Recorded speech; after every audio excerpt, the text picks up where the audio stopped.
Brought to you by Skill Fantasy. यहाँ है fair play assurance, quick game access और easy transaction, 100% secured और instant one click withdrawals. Download करना तो बनता। वैष्णवी हगवणे आत्महत्या प्रकरणातील आरोपी निलेश चव्हाणला पिंपरी चिंचवड पोलिसांनी अखेर नेपाळमधून बेड्या ठोकल्या आहेत। आपल्यासोबत बोलण्यासाठी पोलीस उपायुक्त संदीप डोईफोडे सर आहेत। सर, काय सांगाल, कशा पद्धतीने ही कारवाई करण्यात आलेली आहे आणि तो नेमका किती दिवसापासून फरार होता?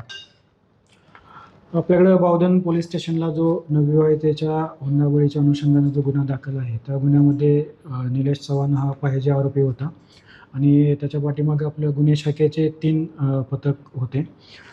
त्यानंतर आज गुन्हे शाखेच्या पथकाने त्याला भारत नेपाळ बॉर्डरच्या एका गावामधून आज ताब्यात घेतलेला आहे आणि आज रात्री उशिरापर्यंत त्याला आपल्या ज्युरिडिक्शनमध्ये आणण्यात येणार आहे। कुठले कुठले गुन्हे दाखल होते, पुणे असेल किंवा पिंपरी चिंचवड, आणि या प्रकरणात फार महत्त्वाचा जो आरोपी आहे तो मानला जातोय?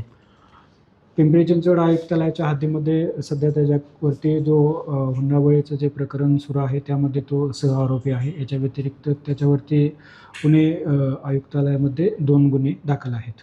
खरं तर पिंपरी चिंचवड म्हणजे पोलीस आयुक्तालय असेल किंवा पुण्यातून तो फरार झाला होता, तो नेमका नेपाळपर्यंत कसा पोहोचला? त्याच्यासोबत कोणी राहत होतं का?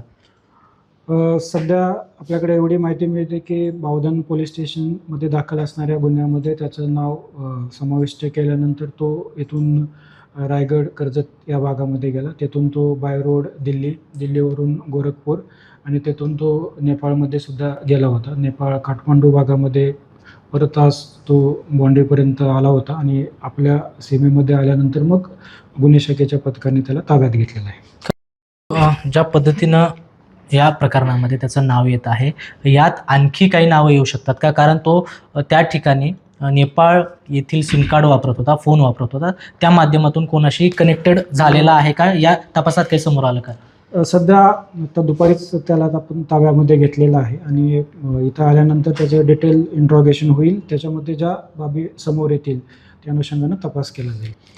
त्याच्याविषयी आत्ताच भाष्य करणं योग्य होणार नाही। तपासामध्ये जे बाबी निष्पन्न होतील त्याच्यानुसार आपण योग्य ती कारवाई करू। वैष्णवी हगवणे प्रकरणातील जो सहआरोपी आहे निलेश चव्हाण, याला नेपाळमधून पिंपरी चिंचवड पोलिसांनी अटक केली आहे। आज मध्यरात्रीपर्यंत त्याला पिंपरी चिंचवड पोलीस आयुक्तालयातील बावधन पोलीस ठाण्यात आणण्यात येणार असल्याची जी माहिती आहे पोलीस उपायुक्त यांनी दिलेली आहे। कृष्णा पांचाळ, मुंबई, पिंपरी चिंचवड।